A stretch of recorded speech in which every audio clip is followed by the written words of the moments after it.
Accepted streets and private way process update. Many of you have seen perhaps the post that I put up a week and a half or so ago, or you've noticed the appearance of private way signs on some of the private ways around town.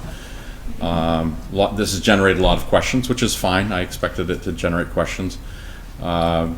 Just this quick summary on a few key points, though.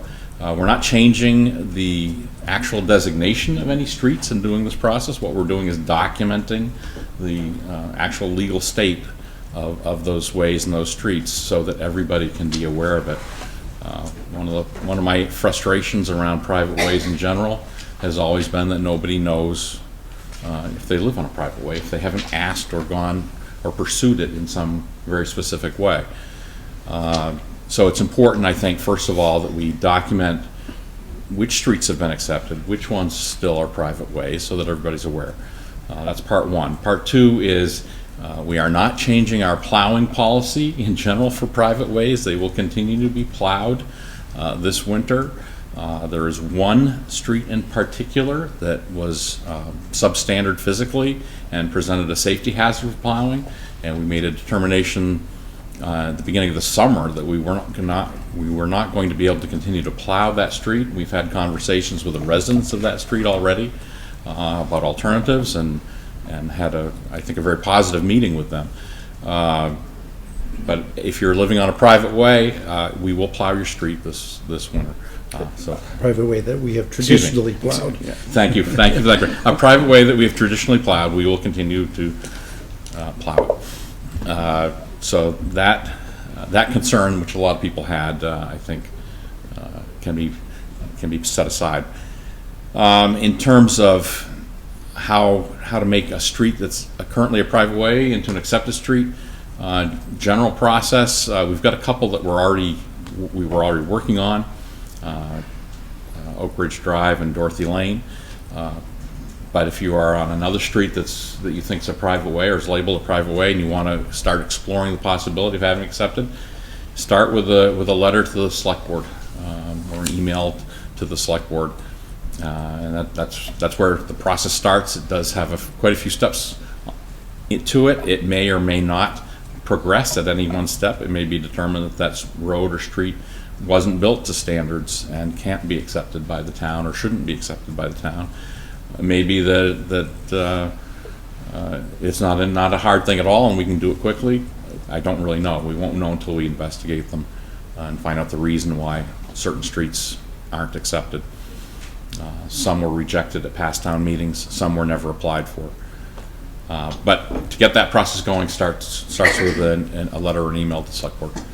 I'm trying to think.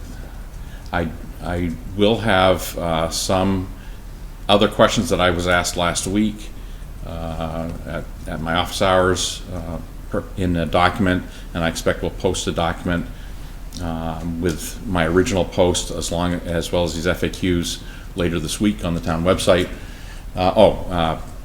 It would be nice, and my goal is for us to have within, I'm going to guess, a month or so, a document that shows what we believe are all the accepted streets and what we believe all the private ways are. After I've finished perusing a lot of old town meeting minutes and had a trip to the Registry of Deeds to confirm a couple things, but I think it's just important we get this right. It's important for the town in terms of our Chapter 90 funding. It's important in terms of our pavement management analysis, and it's vitally important to the residents who live on those streets to know. So that's what's driving this, really, is an effort to document it and get it right and make sure everybody knows where they stand. So that effort will continue. And as I said, I expect a post later this week, but my goal would be to have a full list that we can publish in a month or so. So that's that update. Just a question. I think what prompted this was when we started looking at the initial draft of the pavement management plan. So where does that stand? Well, let me correct one thing there, and then we'll talk about pavement analysis. Really, three things triggered this. One was a set of questions around a couple of roads in particular, currently Oak Ridge and Dorothy, that aren't accepted, and why aren't they accepted?